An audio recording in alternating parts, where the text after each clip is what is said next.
Well, they keep sending letters when I was in hospital. Eventually, I have to send in the doctor's report, and they stop sending me letters. A brief respite, but living with debt is a constant ordeal.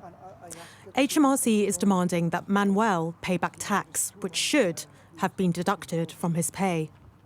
I've been told I'm guilty, and I got to pay. But the people who did the scheme can come back and do it again.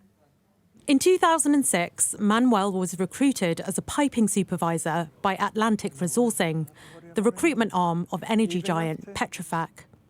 His recruiter connected him to a third party known as an umbrella company, which managed his pay and claimed it was paying all relevant tax. It was operating a tax avoidance scheme. HMRC caught on and hit him with a £4,000 bill. By the time I couldn't pay it, I was short of money because I had a cancer and I couldn't work. I thought, why should they not pay any money? Petrofac was not legally responsible for collecting the tax, and the company said it is not involved in or responsible for the administration of taxes for self-employed limited company contractors. We are therefore not able to comment on the tax affairs of such contractors. Manuel is not alone. Around 50,000 people across Britain, including cleaners, nurses and council workers, are facing tax demands after falling into tax avoidance schemes. These schemes were not illegal, but used tax loopholes, paying workers loans instead of salaries to avoid income tax. Many saw deductions on their pay slips, which they wrongly assumed were taxes. Instead, the schemes were pocketing them in fees. In the Red Book, we set out in detail the action we will take to shut down disguised remuneration schemes. The loan charge was introduced in 2019 to recoup the missing tax. It transferred the legal responsibility for collecting the tax onto the workers. They say they were let down by the agencies they trusted. And Sky News has seen evidence of major recruitment agencies, such as Hayes, recommending umbrella companies that turned out to be tax avoidance schemes. A spokesperson for Hayes said, Hayes engages only with umbrella companies that appropriately meet legal and financial obligations. We conduct thorough due diligence when adding an umbrella company to our PSL list. The government has now launched a review, but crucially, it's not looking at the role of recruitment agencies, accountants, or the promoters of the tax avoidance schemes. Schemes like these were littered throughout the recruitment supply chain. Agencies pushed them, accountants greenlit them, lawyers approved them. But they were ticking time bombs waiting to go off. And now it's the workers who are paying the price.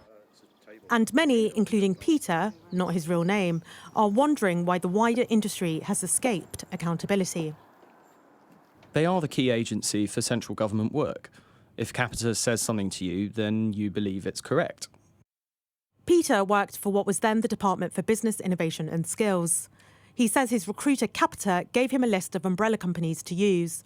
But he was later hit with the loan charge. He was so overwhelmed that in 2019 he attempted to take his own life. I sent HMRC a suicide note because I thought I was just fed up with all of this. I was just fed up with the way they've been behaving. I've been on antidepressants. I live in denial. I try to deny that things happen. I do drink alcohol sometimes, quite a bit. Capita said, we have strict policies in place to ensure both Capita and our suppliers comply with relevant law, policies and procedures. Ministers are now strengthening the law to make recruitment agencies responsible for tax collection. But that provides little comfort to those who have already fallen foul. Gurpreet Narwan, Sky News. Well, Gurpreet is with me now here in the studio. I mean, there'll be some people who go, you know what, they should have probably realised at the time that what they were doing was maybe avoiding tax. But there'll be others who are saying, what's the government doing here that if it was legal at the time, they shouldn't be punished now? Yeah, well, the government has been alert to the scale of this for some time. Successive governments have been alert to this for some time. And in particular, they're really sensitive to the money that's at stake here. These aren't just If it was a few £1 million, they could have just written it off. But they can't do that without it being a fiscally relevant event, which, when you consider how constrained the public finances are, it's not a politically easy option. But what this government now is doing is it's trying to strengthen the law going forward. So in that package, it talks about recruitment agencies. They're now changing the law so that recruitment agencies will be held legally responsible for tax collection. It's not enough to say the umbrellas in our supply chain were dealing with it. They will be now held legally responsible. But that provides very little respite for those like Manuel, who you heard from in the package, who've already been caught out by all of this. And I think what this report shows is how far these schemes proliferated throughout the recruitment supply chain. And while many of the recruitment agencies didn't know the umbrellas they were recommending were tax avoidance schemes, they also said they did their due diligence, which was enough for many people. When you've got companies like the ones I've just referenced, the strength of their recommendations is enough to give people confidence. I think the problem here is, and it touches to the point that you made, is that tax avoidance is a legally grey area. It's not tax evasion. Those in the know will probably be aware that HMRC was always likely to shut these schemes down and then to go after people for the missing tax.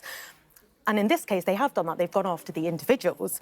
But they would say, well, clearly there's a whole ecosystem of players here, whether that's the recruitment agencies, whether that's the accountants, whether that's the umbrella companies, and that the government should be looking at them too.